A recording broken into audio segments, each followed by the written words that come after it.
টমেটোটা দিয়ে কষানো হয়ে গেছে, এখন দিয়ে দেবো নারকেলের দুধ।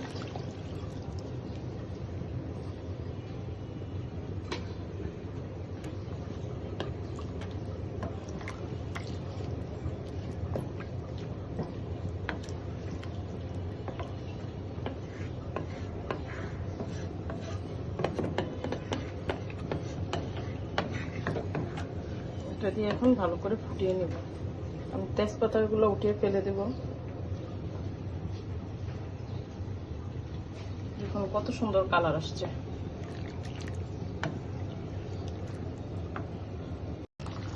আমার হাঁসের মাংসটা হয়ে গেছে।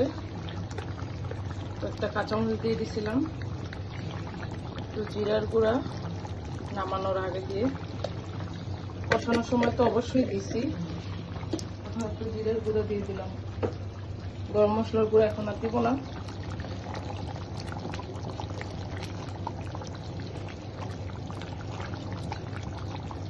চুলাটা এখন বন্ধ করে দেব। এখন কত সুন্দর কালার আসছে। আপনারাও এভাবে রান্না করবেন। আমি লবণ চেক করছিলাম, লবণ ঠিক আছে কিনা। মাশাআল্লাহ অনেক মজা হয়েছে।